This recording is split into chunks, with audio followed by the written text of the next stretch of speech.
তো বন্ধুরা, অনেক অপেক্ষার পর Realme GT Neo 3 কে চায়নাতে লঞ্চ করে দিয়েছে। এই মোবাইলটি Realme GT Neo 2 এর সাকসেসর, যেটা 2021-এ লঞ্চ হয়েছিল। Realme এই মোবাইলটিকে অ্যাগ্রেসিভ প্রাইস পয়েন্টে লঞ্চ করেছে। Base variant 6GB plus 128GB storage, সেটার প্রাইস 24,000 রুপি। আর বাংলাদেশে এই মোবাইলটির প্রাইস 30,000 টাকার আশেপাশে হতে পারে। 24,000-এর মধ্যে Realme এই মোবাইলটির মধ্যে কিছু এমন ফিচার দিয়েছে যেগুলো আজকের ডেটে অন্য কোনো মোবাইলে দেখতে পাবে না।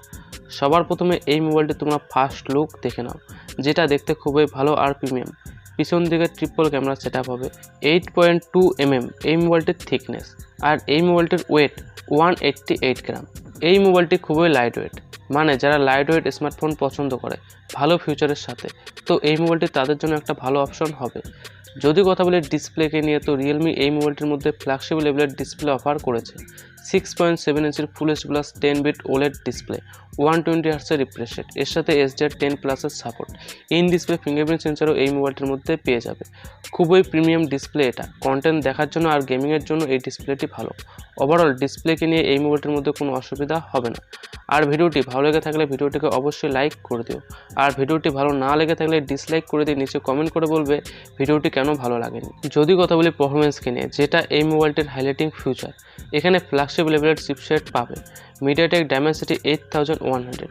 এই চিপসেটটি মিডিয়াটেকের পক্ষ থেকে 2022-এর একটা ফ্ল্যাগশিপ চিপসেট, যেটা 5 ন্যানোমিটার টেকনোলজির উপর বিল্ড করা, মানে অনেক বেশি পাওয়ার এফিসিয়েন্সি চিপসেট। কোয়ালকম স্ন্যাপড্রাগন 888-এর মতন পারফরমেন্স এই মোবাইলটির থেকে আশা করতে পারো। এর সাথে এই মোবাইলটির মধ্যে UFS 3.1-এর স্টোরেজ টাইপ আর LPDDR5 RAM. Out of the box এই মোবাইলটি Android 12 হবে, আর Realme UI 3.0-র ইউজার ইন্টারফেস। ওভারঅল পারফরমেন্সকে নিয়ে কোনো অসুবিধা হবে না। যদি কথা বলি ব্যাটারি ক্যাপাসিটিকে নিয়ে, তো এই মোবাইলটি দুটি ভেরিয়েন্টের সাথে লঞ্চ হবে। সবার প্রথম ভেরিয়েন্ট, যেখানে 4500 mAh ব্যাটারি অফার করা হয়েছে আর 150 ওয়াটের ফাস্ট চার্জিং। আর দ্বিতীয় ভেরিয়েন্টটি হলো যেখানে 5000 mAh ব্যাটারি অফার করা হয়েছে আর 80 ওয়াটের ফাস্ট চার্জিং। 30,000-এর মধ্যে এমন কোনো স্মার্টফোন নেই যেখানে 150 আর 80 ওয়াটের ফাস্ট চার্জিং দেখতে পাবে, কিন্তু Realme এই মোবাইলটির মধ্যে অফার করেছে। যদি কথা বলি ক্যামেরাকে নিয়ে, তো এই মোবাইলটির মধ্যে ফ্ল্যাগশিপ লেভেলের ক্যামেরা অফার করা হয়েছে। পিছন দিকে ট্রিপল ক্যামেরা সেটআপ, 50 মেগাপিক্সেলের মেন ক্যামেরা Sony IMX766 সেন্সরের সাথে, 8 মেগাপিক্সেলের আল্ট্রা ওয়াইড অ্যাঙ্গেল লেন্স এবং 2 মেগাপিক্সেলের মাইক্রো লেন্স।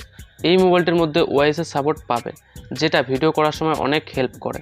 আর সামনে 16 মেগাপিক্সেলের সেলফি ক্যামেরা পেয়ে যাবে।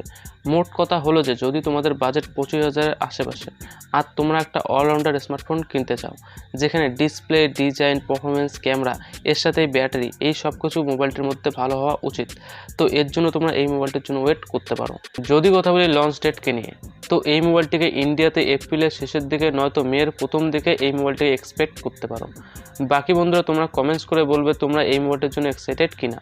আর ভিডিওটি ভালো লেগে থাকলে ভিডিওটিকে লাইক, কমেন্ট, শেয়ার করে দিয়ে চ্যানেলটিকে সাবস্ক্রাইব করে দিয়ে পাশে থাকা বেল আইকনটিকে টিপে দিও।